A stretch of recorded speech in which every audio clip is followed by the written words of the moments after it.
So part of that play action game has been Hollywood Brown. I want to get back to the gentleman's earlier super chat here asking if there's any validity to Hollywood Brown. We touched on it at the end of yesterday's show, Bo Brock, as it relates to Hollywood Brown being a trade target of the Carolina Panthers.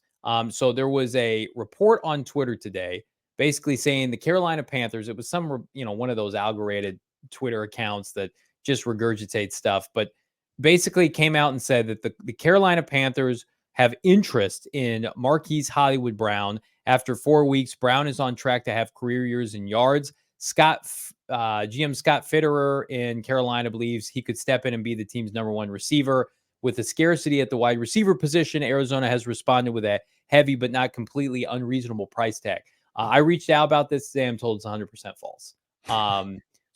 Again, I think there's interest in Hollywood Brown. Yeah. The Cardinals, though, are playing good football. He's a big part of what they're doing. Unless you're, as you pointed out, Bo, unless you're getting a second round pick, you hang on to him, because the comp pick that you get, if he has 1,200 yards this year, he'll sign a contract that will get you a third round comp pick. Who's giving me the Chase Claypool deal? Where's that coming from? Is that coming from Carolina, who's projected to have a top 40 pick? Hell yeah, I'll trade you Hollywood Brown if that's the case. Otherwise, stay away. Don't pick up the phone. There's also several variables here, right? And Jessica, I agree.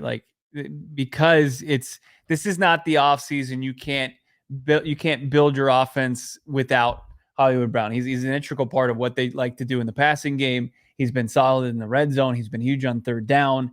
This is not something that you can sell anybody on beyond we're just trying to get the most draft picks possible. I mean, it would become probably the most egregious move of this team in their rebuild, right? It would be the most aggressive and really getting rid of a guy that's contributing, that's at near the top as far as their receiving yards and a lot of major receiving statistics. For them to try to move off of that, I don't think that would probably not make Kyler happy. It wouldn't make a lot of the players in that locker room happy. It wouldn't make the coaching staff happy. They would be furious, and it would be a tough move, regardless of the draft pick that you got back and what it could turn into, for Monti Ossenfort to absorb. Like he's all about making moves that are not, deemed, by the fan base as popular moves. But and that's what I love about him, right? That's a good characteristic of a general manager, to make the unpopular move, but necessary move. But this would be too tough, I think, to spend for Monti Ossenfort. I agree. And I think Hollywood Brown, listen, I think he deserves the opportunity to play with Kyler Murray when Kyler Murray comes back, and see if they can recapture that, which was really kind of robbed from them last year with both players subsequently getting injured. But I don't think anybody's offering a second round pick for Hollywood Brown. And so I think, again, Cardinals let him walk. If he has a big year, you get a comp pick. And I think there's a lot of trending rationale, assuming they can come to a reasonable deal, that you should extend him, especially if Kyler Murray is going to be your quarterback. He's only 26 years old too. So get him on a 3-year contract.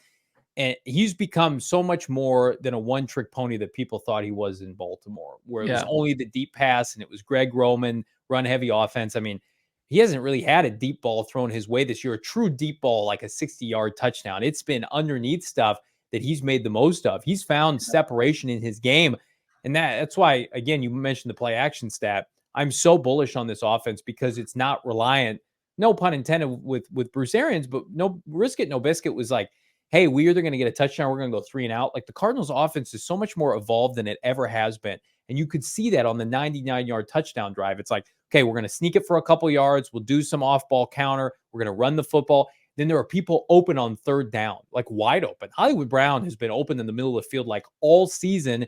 And that's kind of a couple spots where Dobbs has missed him. He's been up behind with the football once or twice. But you would have to get, somebody would have to pay a premium for him to the point where, Monti Ossenfort's just like, I have to do this. Yeah, this is one of those accounts trying to take advantage of, a national audience, or maybe in this case, maybe just the Carolina Panthers audience that's not paying attention to the Arizona Cardinals. The last thing they saw about the Arizona Cardinals was people piling on and thinking that they were right, saying that it was an egregious tank job when they got rid of Isaiah Simmons and they got rid of Colt McCoy, where they were wrong on that. They can continue to be wrong. And they think, oh, Arizona's selling, and they just, they're going to sell it to the highest bidder. And Jordan Schultz just said that Carolina's in business for a top receiver, and they're just playing a lazy connecting in the dots and thinking like, hey, I'm not going to get too much flack here, and the only people that are going to call me out on my shit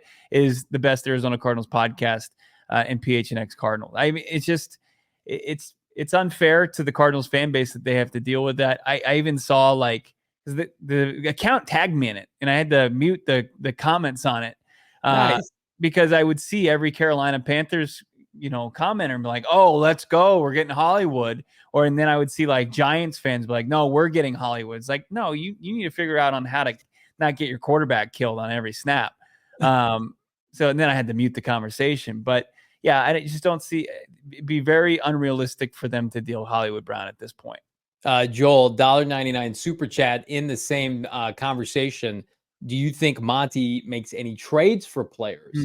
Probably not this year, outside of if James Conner were to go down. Like, I think you'd have to maybe consider trading for a back circa, Kenyon Drake in 2019. So the offense wouldn't completely fall on its face. Outside of that, like, they have no glaring needs outside of defensive line. No one's trading you a quality defensive tackle midseason. And the Cardinals, they want their assets for next year. Right. On the flip side, Bo Brock, I also think they're not going to deal from the active roster. I thought maybe once upon a time it could be open business for guys, but they're too competitive right now, and they traded a lot of their resources before the season, a la Isaiah Simmons and Josh Jones. Like, those guys aren't on the team.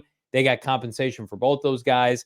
No one's trading for Zach Ertz. I have to repeat myself. Zach Ertz is not a tradable entity with how much money he makes and how, let's just call it how, not invaluable, but limited he's been thus far coming back. He's 33 years old, and you're not trading James Conner. You need James Conner, just like you need Hollywood Brown. So I think, unfortunately for Cardinal fans, as much as we love the occasional splash on this program, it's going to be a quiet trade deadline for the Redbirds. Here's where I can see them making a move. There's so many things that go into it. That's why it's unlikely, but it would have to be a player that's controllable beyond 2023, right? Okay. And plays a position of need that they have. So, and it's got to be from a team that isn't going anywhere, and the relationship is soured, or schematically they don't fit in. Like, it's not going to be like Randy Gregory-esque, right, where the guy's making a ton of money, but is making a decent amount of money, and it's not going to cost a ton of that draft capital. But I can see them, like, if Monti Ossenfort has done his homework